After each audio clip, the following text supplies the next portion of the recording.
How's it going, everyone? We are coming up on one of the most loaded months of new game releases of the year. There's quite a bit of variety from big remakes, action RPGs, JRPGs, smaller indie titles, you name it, there's something for everyone here in September. And I know for some people, they're still not gonna buy anything. You might be waiting on discounts, but hey, there's gonna be a lot of games to at least put on the wish list and maybe pick up closer to November, Black Friday time, get them on sale. But we've got 15 new PS4 and PS5 games to go over, so let's get right into it. And let's start things off with, yes, we gotta talk about it once again, The Last of Us Part 1. It is dropping this coming Friday, so just a few days away. This is, of course, a remake of The Last of Us 1.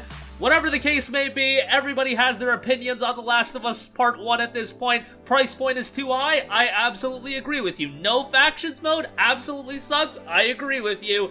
At the very least, you're still going to be able to go through The Last of Us 1 campaign, and Last of Us 1 to me, one of the best single-player campaigns of the last couple of decades. It's just a game that really resonated with me. The relationship between Joel and Ellie and how that developed through the entirety of the game, the twists and turns, the grittiness of the game. Those are all exciting aspects to go back and replay the game with better visuals, more detail.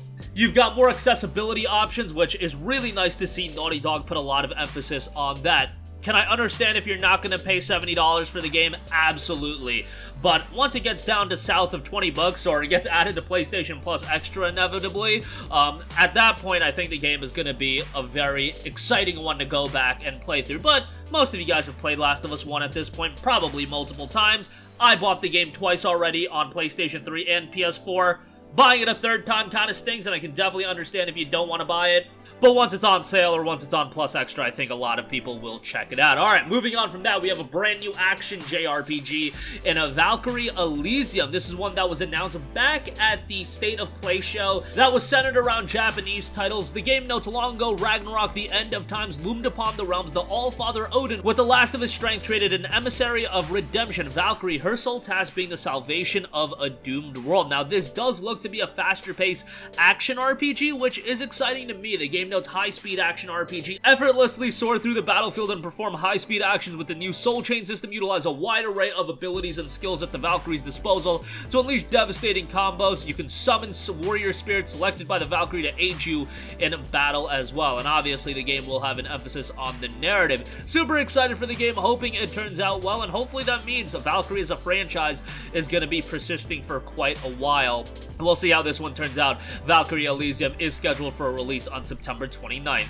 Next up, another RPG that I am looking forward to, one that's going a little bit under the radar, but that is Jack Move. Jack Move is a JRPG that features a unique blend of gritty cyberpunk storytelling, turn-based battles, and beautiful modern pixel art. I know that's not for everyone these days, a lot of games doing the pixel art shtick, but I think Jack Move looks really great from its visual presentation. Take on the role of Noah, a vigilante hacker who is thrust into a world of murder, kidnapping, and dark research after her father goes missing. The game, if you're a fan of RPGs and party-based RPGs, if you're a fan of the pixel art style, I think this is going to be something right up your alley. And if you're more into retro RPGs, but with some modern influence as well, Jack Move is one to have on your radar. The game is scheduled to be released on PlayStation 4 on September 20th. Next up, an open-world action RPG upgrade, Biomutant, will finally be coming to PlayStation 5. Now, Biomutant launched last year on the PlayStation 4, Xbox One, and PC, and it had a relatively mixed reception. It had a lot of exciting elements going into the release of this game. I love the colorful world. I love the vibrance of it. It's a post-apocalyptic Kung Fu Fable RPG. Unfortunately, from a gameplay standpoint, it did get a little bit redundant. While there was a large level of customization, there was a good level of content. A lot of the content wasn't that engaging, but nowadays, you don't have to pay a full $60 for the game once the PlayStation 5 version comes out. I believe the MSRP is being dropped to $40. Would I pay $40 for it? Probably not. I would probably get it, around that $20 range. But if you want a visually impressive and colorful open-world action RPG, I still think there's stuff to like out of Biomutant, and with the performance upgrade that the PlayStation 5 is going to bring, it might be something to check out later this year once it gets discounted. Biomutant for PlayStation 5 will be dropping on September 6th.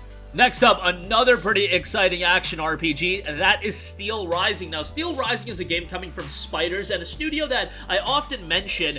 They're a very underrated RPG development studio, but they recently put out Greedfall a couple years back, I should say, and they've done a couple of other interesting titles. Technomancer, they did Mars Warlogs, and I'm not going to say their RPGs have been absolutely blow away. However, what you'll notice about Spiders games is that they have been getting better and better, and I'm really hoping with all of the quality work that they've put in, Steelrising can kind of act as like a culmination of all of their good work, and they can deliver something at an even higher level. And Greedfall was a pretty darn good RPG, but Steelrising has such an interesting premise, obviously a bit different, being more of an action RPG, but it still has an emphasis on its narrative, and it's a super unique setup.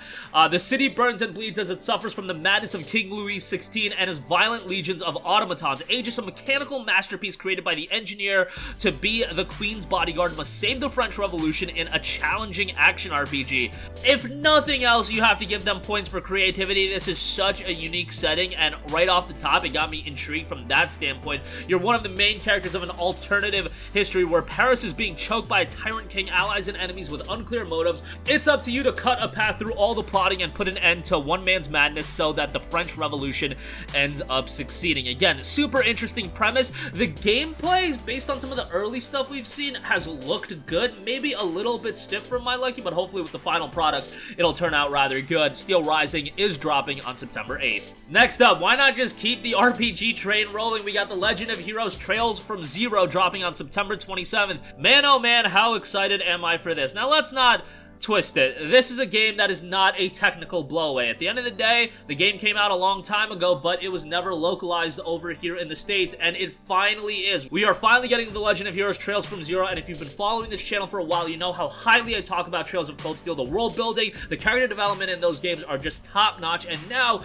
we're gonna be able to have Trails from Zero be readily accessible. Yes, you could, play it in other ways, but now that you can buy it just right out the gate on PlayStation 4, it's going to be great. The game notes when Lloyd Bannings is assigned to the Crossbell Special Support section, he and his new teammates must prove themselves as they fight to overcome the injustice of a city gripped by corruption. It's the beginning of an exciting story arc in the Trails universe and about to begin in an iconic city-state experience, a rich and refreshing game world that is teeming with secrets and adventure. Polished tactics and your city, your story features such as high speed and skip mode allow you to cater your gameplay experience to your preferences and enjoy battles quickly to focus on the surrounding story and events. The price point is kind of high at $50, but you know what? Just finally seeing the game be released, that's exciting in its own right. The Legend of Heroes Trails from Zero will be dropping on September 27th. Next up, anime fans will definitely want to keep their eyes on JoJo's Bizarre Adventure All-Star Battle R. Now, not to twist it, I'm not a big JoJo guy. I have a bunch of friends that are super into it, but flashy, over-the-top fighting games is something that I think a lot of people can get into, and now JoJo is brought to life as a fighting game with 50 colorful character wielding stands, Hammond, and more. See how characters who could never meet in the story interact when they come face to face. A variety of different game modes. You've got All-Star Battle Mode, Arcade Mode, Online Mode, Versus Mode, Practice Mode, and Gallery Mode. The All-Star Battle Mode features not only clashes between characters from the original game, but also brand new battles unique to this one. JoJo's Bizarre Adventure All-Star Battle R will be dropping on September 1st.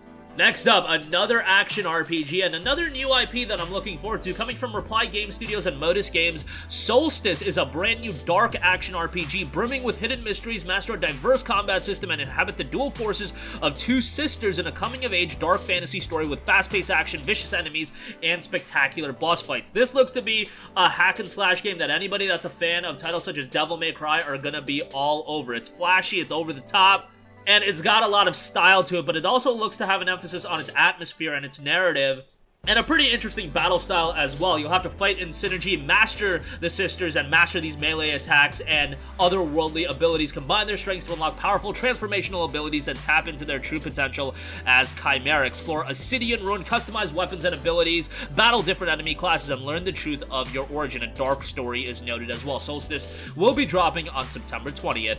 Another RPG here, yeah, RPG City as far as September goes. The Diofield Chronicle is a brand new tactical RPG coming from Square Enix. Now, this game has a free demo available right now.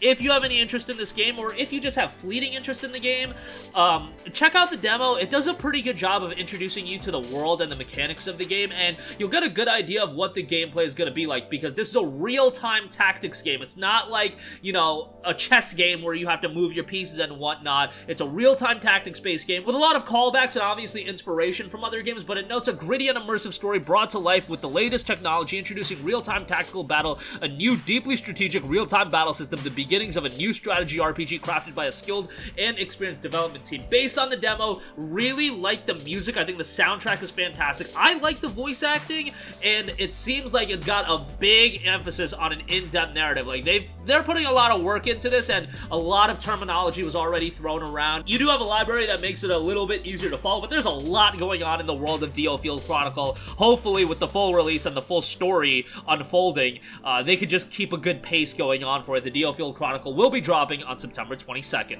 Next up, we have Tunic. Now, this is a game that dropped on PC and Xbox earlier this year, and it was a game that was incredibly well received. Fantastic art style to it. Explore a land filled with lost legends, ancient powers, and ferocious monsters. In Tunic, an isometric action game about a small fox on a big adventure. The game got an 85 on Metacritic, a very positive reception on Steam. Explore a hostile and intricately connected world of shady forests, sprawling ruins, and labyrinth catacombs. Fight mighty bosses deep beneath the earth, high above the clouds, and in places stranger still. Again, fantastic art style to this one as well. Tunic will be hitting PlayStation 5 and 4 on September 27th. Next up, we have Moonscars. This is coming from Humble Games and Black Mermaid. Push the limits of your combat skills and master new abilities to progress through an unforgiving, non-linear 2D world. Definitely more of a dark aesthetic going on for Moonscars, but really liking the look of the game, and face off against the relentless darkness that seeks to destroy you. In Moonscars, every death is a lesson learned, and as you overcome each challenge, new truths will be revealed. Moonscars drops on September 27th. Next up, we have the release of Post Void. This is a super trippy first-person shooter that we had initially expected to be released sometime in the summer. Unfortunately, saw a bit of a delay.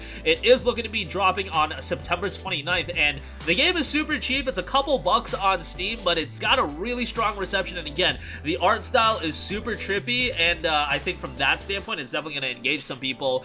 Don't expect a super lengthy game, but one that is more about getting a high score and replaying, so Post Void will be hitting PS4 and 5 on September 29th. Next up, well, as far as skateboarding games go, there's probably a lot of attention on the new skate title. Session Skate Sim is a title to keep your eyes on. More of a simulation skateboarding game, Session Skate Sim notes, made by and for skaters, the dual stick controls faithfully reproduce your feet on the skateboard for an ultra-realistic experience. Try out real-life iconic skate spots,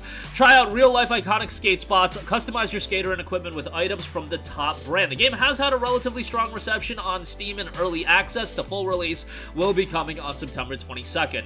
Next up, we have Blind Fate Ito no Yami. Now, this is a game that totally came out of nowhere, in my opinion, but it's a title that I think a lot of people are going to have interest in based on the setting, based on the style. Dive into a world that mixes sci-fi and ancient tradition. Slash through robots with a trusty katana, use high-tech implants to navigate the surroundings, dodge enemy attacks, and land devastating finishers. Reclaim the past following the way of the Japanese samurai in the fantastic period of New Edo. The game, again, has a throwback to that period, but at the same time, it definitely is implementing a bit of a sci-fi look and style to it as well. Super interesting in terms of execution. We'll see how this one turns out. Blind Fate Ito no Yami drops on September 15th. And lastly, we have the action platformer in Blade Assault, a 2D action roguelike platformer with beautiful pixel art set in a desolate sci-fi world. Fight against the corrupt military of Esperanza as a part of the resistance force of the Undercity. Bring the corrupt justice by becoming stronger and fighting alongside your trusty comrades. The game has had relatively positive reception on Steam as it's been out since early this year, 1,264 reviews. 80% of those reviews have been positive, and if you're a fan of challenging action platformers, another one to keep on your radar as it's going to be coming to PlayStation 4 on September 30th. And that is gonna do it for me. Again, this is honestly just scratching the surface as far as all the games that are dropping in September, but 15 of the titles that definitely piqued my interest. Who knows? Games can get announced for a release and come out very shortly thereafter, so things happen very quickly. A game could end up getting delayed. We'll see how everything turns out. I'll leave a list of all of the games in the description box below if you want to follow along that way, but that's gonna do it for me. Sound off with all of your thoughts in the comments section down below. Thank you for watching, and goodbye.